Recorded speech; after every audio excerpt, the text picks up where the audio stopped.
Hello everyone, welcome to my YouTube channel. इस video में हम डिस्कस करेंगे मल्टीप्लिकेशन ऑफ अ मैट्रिसेस। यहाँ पे हमें दो मैट्रिक्स गिवन है, matrix A and matrix B. Matrix one का ए का ऑर्डर है 2/2 एंड मैट्रिक्स बी का ऑर्डर है 2/3 और हमें ए और बी फाइंड करना है।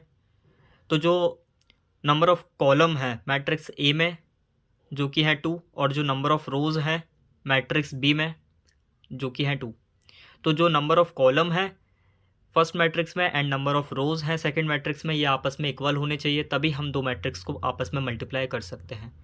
जैसा कि यहाँ पे हमारे पास इसमें दो कॉलम है और इसमें दो रो है, ये आपस में इक्वल है, तभी हम ए और बी को मल्टीप्लाई कर रहे हैं। और जो रिजल्टेंट मैट्रिक्स होगी ए और बी, इसका जो ऑर्डर होगा वो होगा इस 2 × 3 के बराबर।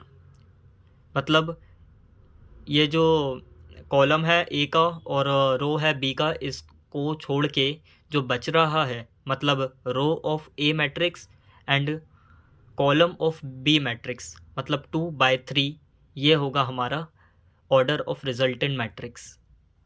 अब हम ए और बी फाइंड करते हैं। मल्टीप्लाई करने के लिए दो मैट्रिक्स को हम रो 1 को कॉलम 1 के साथ मल्टीप्लाई करते हैं एंड देन रो 1 को हम फिर कॉलम 2 के साथ मल्टीप्लाई करते हैं सेकंड मैट्रिक्स के। फिर से हम कॉलम 1 को फर्स्ट मैट्रिक्स के कॉलम 3 के साथ मल्टीप्लाई करते हैं सेकंड मैट्रिक्स के। देन अगेन हम जो रो सेकंड है इसको हम फिर से column 1 then column 2 and column 3 के साथ मल्टीप्लाई करते हैं अनदर मैट्रिक्स के। अब जैसा कि हम यहाँ देखते हैं, हमें पहले रो 1 और फर्स्ट मैट्रिक्स को कॉलम 1 के साथ मल्टीप्लाई करना है, तो 9 × 6 हो जाएगा हमारे पास 54 प्लस 8 × 9 होता है 72। अब हम इस रो 1 को सेकंड कॉलम के साथ मल्टीप्लाई करेंगे तो हमें मिलेगा 9 × 1 = 9 एंड 8 × 3 24। अब अगेन हम रो 1 को कॉलम 3 के साथ मल्टीप्लाई करेंगे तो 9 × 2 18 एंड 8 × 4 32। अब हम रो 2 को मल्टीप्लाई करेंगे कॉलम 1 के साथ, तो यहाँ हमें मिलेगा 5 × 6 30 प्लस 6 × 9 54। देन अब हम रो 2 को कॉलम सेकंड के साथ मल्टीप्लाई करेंगे ऑफ अनदर मैट्रिक्स के, तो यहाँ पे हमें मिलेगा 5 × 1 = 5 प्लस 6 × 3 18। देन अब हम रो 2 को वापस से कॉलम 3 के साथ मल्टीप्लाई करेंगे तो हमें मिलेगा 5 × 2 10 एंड 6 × 4 24। यह है हमारे पास रिजल्टेंट मैट्रिक्स और यहाँ से ये हमें दिख रही है कि ये 2/3 ऑर्डर की है, जैसा कि यहाँ पे हमें पता था।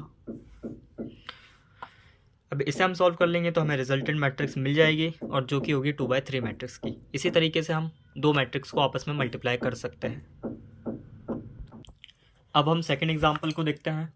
यहाँ हमें दो मैट्रिक्स दी है, matrix A and matrix B. अब मैट्रिक्स ए जो है वो है 2/2 ऑर्डर की एंड मैट्रिक्स बी भी 2/2 ऑर्डर की है। तो जो कॉलम है ए मैट्रिक्स का और रो है बी मैट्रिक्स का, ये आपस में इक्वल हैं 2 एंड यहाँ भी 2 है।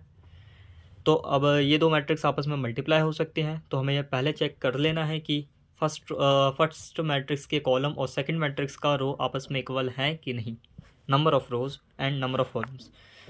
जब हम ए × बी निकालेंगे तो उसके लिए हम वापस वही रो को कॉलम के साथ मल्टीप्लाई करेंगे, तो 0 × 3 होता है 0 एंड -1 × 0 है 0। देन ये भी 0 प्लस 0, देन ये होता है 0 एंड 2 × 0 भी 0, 0 × 5 0 एंड 2 × 0 भी 0।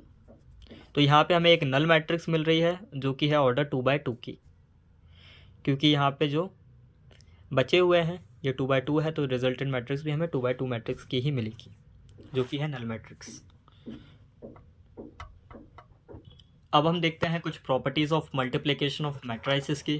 तो जो पहली प्रॉपर्टी है वो है associative law. According to associative law, अगर हम पहले ए और बी को मल्टीप्लाई करके देन हम सी के साथ मल्टीप्लाई करें, या फिर हम बी और सी को पहले मल्टीप्लाई करके देन हम ए के साथ मल्टीप्लाई करें तो ये आपस में ही इक्वल होता है। This is the associative law.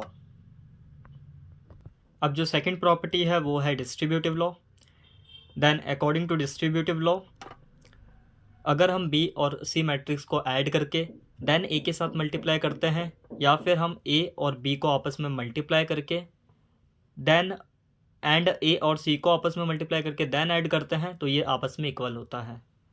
And जो सेकंड प्रॉपर्टी है डिस्ट्रीब्यूटिव लॉ की, वो भी यही है कि अगर हम ए और बी को ऐड करके देन सी के साथ मल्टीप्लाई करें, या फिर ए इंटू सी को मल्टीप्लाई करके एंड बी इंटू सी को मल्टीप्लाई करके देन आपस में ऐड करें, तो ये दोनों ही सेम होता है। अब जो थर्ड प्रॉपर्टी है वो है the existence of multiplicative identity.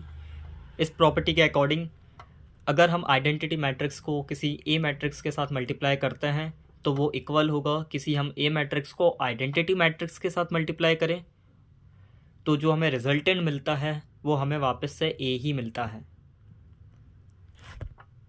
तो मतलब किसी भी मैट्रिक्स में अगर हम आइडेंटिटी मैट्रिक्स का मल्टीप्लाई करते हैं तो हमें रिजल्ट में वही मैट्रिक्स मिलती है जिसके साथ हमने उसे मल्टीप्लाई किया हुआ होता है। देन हमारे पास यही तीन प्रॉपर्टी थी।